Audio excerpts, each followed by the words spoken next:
وقت کی سیاسی صورتحال یہ نہیں تھی. یہ ایک واقعہ ہے کہ سیاسی صورتحال یہ نہیں تھی. یہاں مسلمہ تاریخ یہی بات بتاتی، یعنی اس کے لیے کوئی انفرادی روایات جاننے کی ضرورت نہیں ہے. چنانچہ یہ انعقاد باعث نزاع ہو سکتا ہے.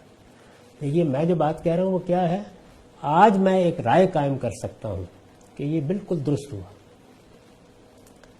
دوسرا آدمی یہ رائے قائم کر سکتا ہے کہ نہیں ہوا، کر سکتا ہے. لیکن اس موقع کے اوپر کیا معاملہ اتنا صاف ہے کہ ہر شخص کو یہ رائے قائم کر لینی چاہیے؟ ایسا نہیں. جب ایسا نہیں ہے تو پھر ہمارے لیے وہی تعلیم صحیح ہے کہ ہم دونوں بزرگوں کے بارے میں، سیدنا علی رضی اللہ عنہ کی فضیلت اپنی جگہ، رسالت میں آپ صلی اللہ علیہ وسلم کے ساتھ ان کا تعلق اپنی جگہ، ان کی سیرت اور ان کے کردار کی بلندی اپنی جگہ، اس میں کوئی دو رائے نہیں ہو سکتی.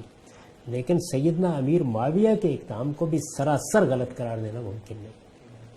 یعنی جس وقت ایک نزاع کسی صورت پیدا ہو جائے، معاملات مشتبہ ہو جائیں، تو اس میں ہمارے اکابر اہل علم نے جو رویہ اختیار کیا وہی صحیح رویہ ہے کہ ہمیں کف لسان سے کام لینا چاہیے، حتمی فیصلہ صادر کرنے سے اجتناب کرنا چاہیے.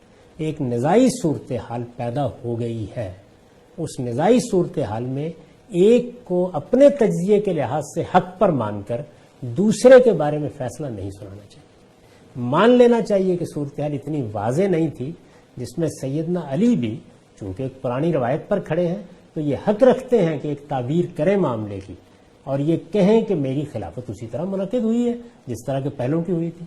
اور سیدنا امیر معاویہ بھی بدلی ہوئی صورتحال میں اس سے مختلف رائے قائم کرنے کا حق رکھتے. یعنی ہم نیت اور محرکات کو اگر چھوڑ دیں تو یہ صورتحال ہے.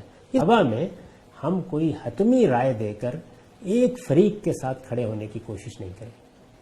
یعنی سیدنا معاویہ صحابی، ہمارے لیے ان کا احترام واجب ہے، ان کی نیت اور محرکات پر حملہ کرنے کی کوئی وجہ نہیں ہے. ایک سکیں کہ اصل میں غلطی کس کی تھی. تو اس وجہ سے سیدنا علی رضی اللہ عنہ کی خلافت کے معاملے میں اگر ہم اپنی رائے قائم کر کے کھڑے ہو جائیں گے تو پھر امیر معاویہ رضی اللہ عنہ کے بارے میں ایک غلط فیصلے پر ہمارے نقطہ نظر کی بنیاد قائم ہو جائے سے استحکام نہیں رکھتی. ٹھیک، یہ ایک بالکل واقعہ ہے.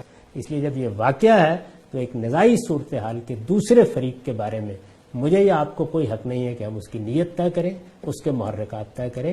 اس طرح کی صورتحال میں گرد اتنی اڑتی ہے. میں نے آپ کو آج کی مثالیں دی ہیں کہ دو رائے ہو سکتی ہیں، اور جب دو رائے ہو سکتی ہیں تو دو طرح کے اقدامات بھی ہو سکتے ہیں. اس لیے میں اس موقع کے اوپر دونوں کو بری ٹھہراتا ہوں.